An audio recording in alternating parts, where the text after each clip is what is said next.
at the Georgetown Loop Railroad. We're at the Georgetown Loop Railroad. It's really neat, but it was kind of treacherous getting here down the mountain, and we were running a little late. This is what it looks like. It does. It looks like real fire in this lantern here. This is really pretty. They're going to take our picture right here. The train is back behind there. So we got a great picture. Okay. And they said we get assigned our oh, this is weird. Train only, mine and train. I think we just have the train. I don't think I bought the mine tour. It just says coach round trip. I'm excited to go over that stretch of bridge. We wouldn't want anyone to fall, so if we could please have you remain in the car that you've chosen to sit in for this ride. Okay, here comes the truck. That up there is the highway we were on. If you have any questions about the train ride, please feel free to ask your train crew. Here comes the truck, truck, conductor today is Christian, and I am your brakeman, Caden. We'd be happy to answer any questions you may have about this railroad, the rich mining history of the valley, or even just your Colorado travels. With that being said, folks, we are just finishing up boarding, and we'll be ready to roll in just a few short minutes. So if everyone could please be seated and get comfortable, we will be on our way. Once again, welcome aboard the Georgetown Loop Railroad. We hope you enjoy your ride. Ask us if we're backing up here to get a running start at the hill. The answer is no. We have plenty of power to start from any point on our line. We back up here for one reason and one reason only, and that is to give you a complete ride over our loop.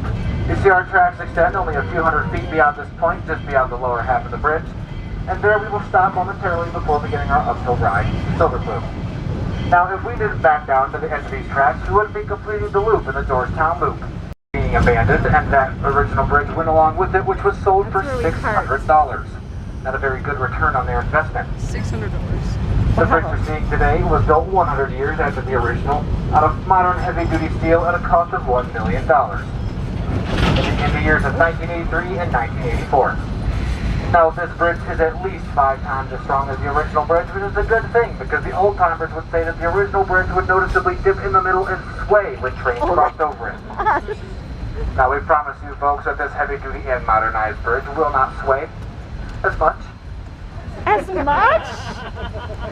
Now, in just a moment, we will come to a stop before we continue our uphill ride to Silver Plume, because if you look towards the rear end of the train, you'll notice that we've run out of track. And to also let our steam locomotive number 40 do all the talking. Once again, welcome aboard the Georgetown Loop. We hope you enjoy your ride.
We're gonna cross so we climbed up and around. And now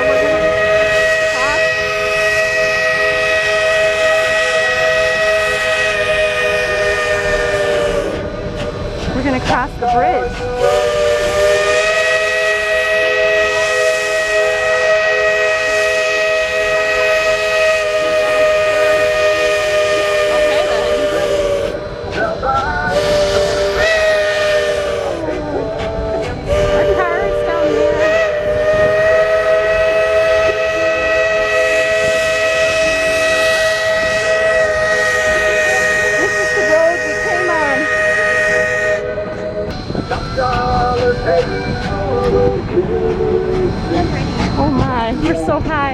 There's the highway.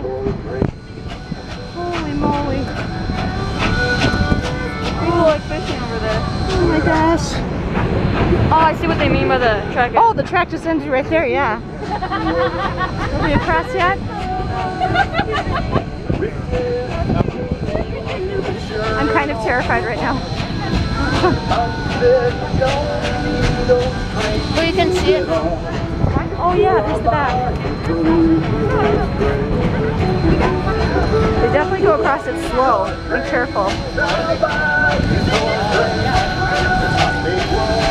I think we're across. Yeah, we're across. Nope. That car's still on the bridge. This is the loop. Take it that one.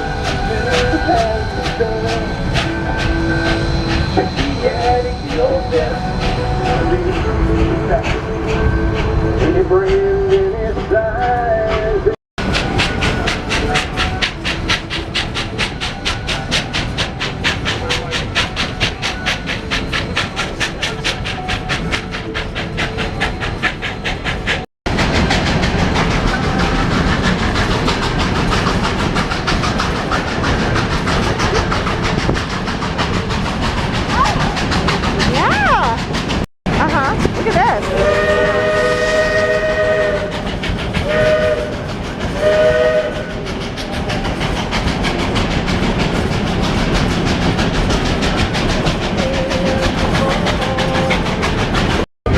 It's a wooden one.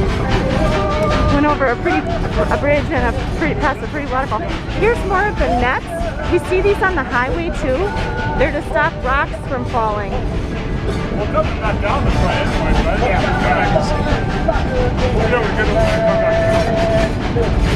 We're quite annoyed with the people in front of us who are not wearing their masks.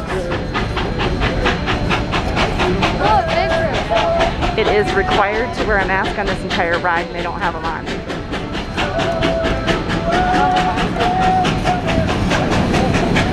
Here it is.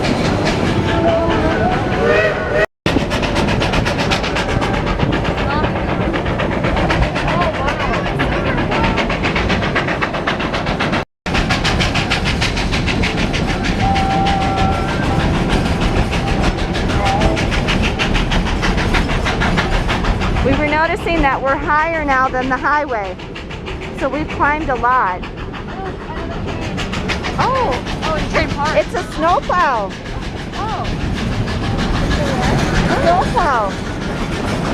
Yeah. It's train park.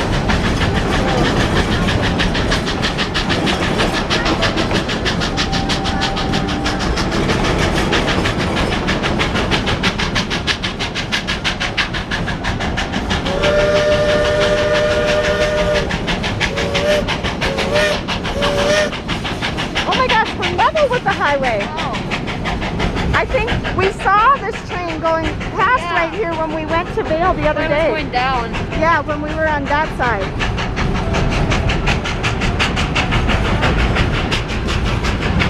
There's the highway right there.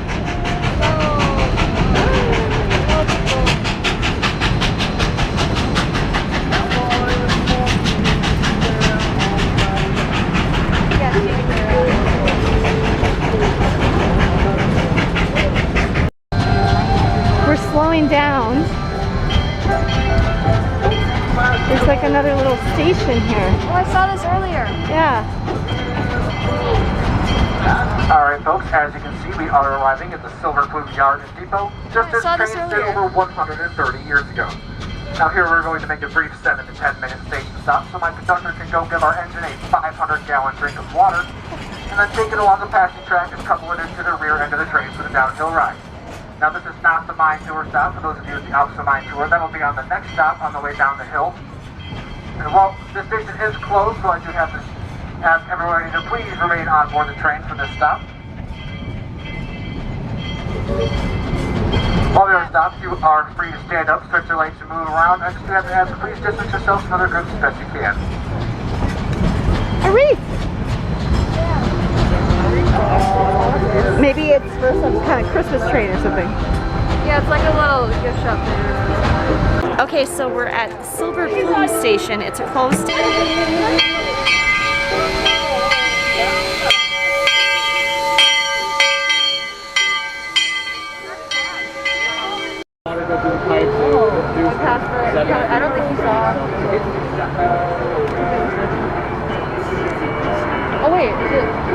It's on a switch. It's gonna come up on, it's right behind us, I think.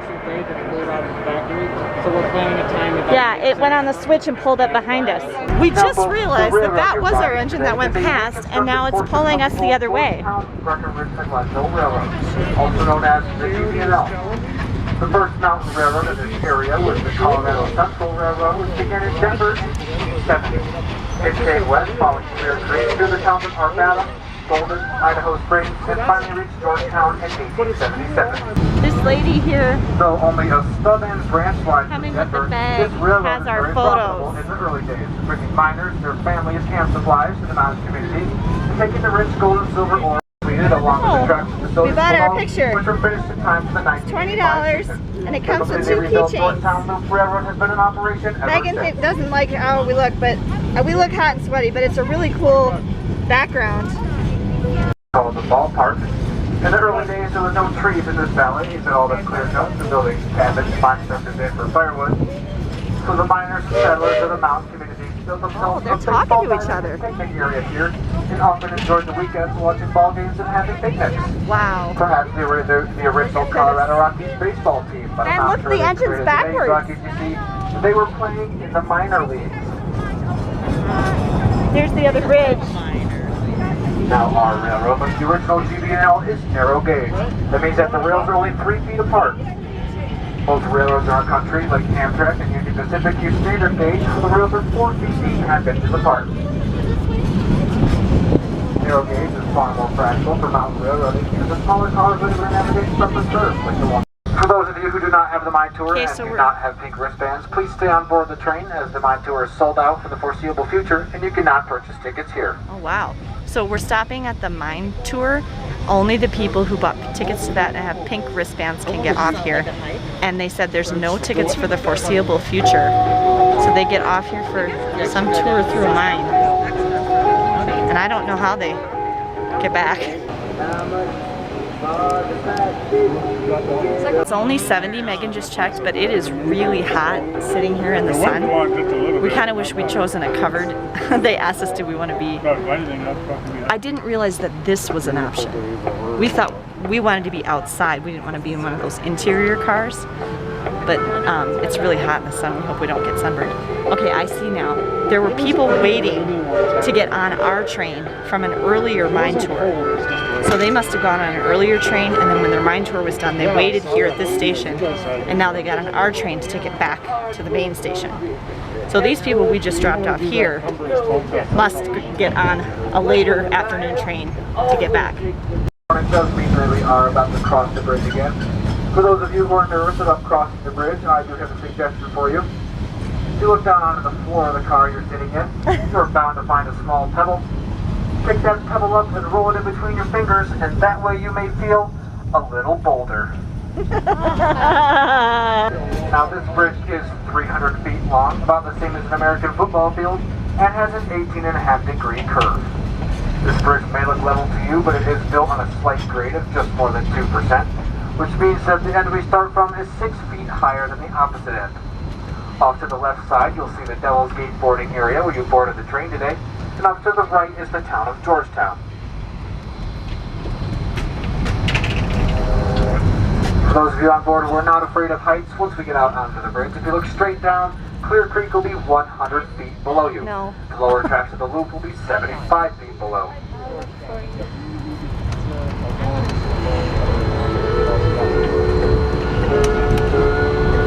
I would ride some good times.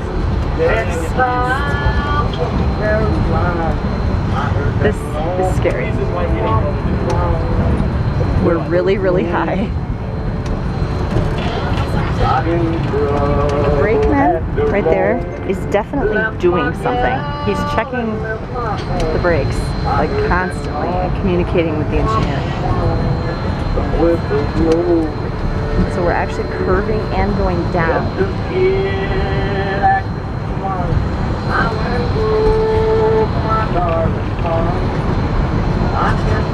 Off to the left end of the bridge, you'll see a small stone monument sitting by the bike path. This monument was placed in 1945 by the Colorado Historical Society to commemorate the original Georgetown Loop Railroad and hybrid. Not knowing that about 39 years later, that same historical society would completely rebuild this portion of the railroad, and it would be in operation ever since. His 100th birthday. He's talking about her engine. Shortly after she was built in 1920. International Railways in Central America, where she held freight and passenger service for the countries of Guatemala and El Salvador. Oh my gosh. She eventually made her way back stateside in the 70s, where she's operated at a few other railroads other than this one, including the Durango-Silverton narrow gauge line in southwest I've ridden that one. Colorado, and she also did some time up at the White Pass of Yukon Railroad up in Alaska. Ultimately, she made her way back here to the Loop 4 years ago, where she underwent a major ground-up restoration, which finished 14 months ago. Oh wow. Now her. It was just a little over 1 hour. It was a really fun ride, really neat, very interesting. Highly recommend.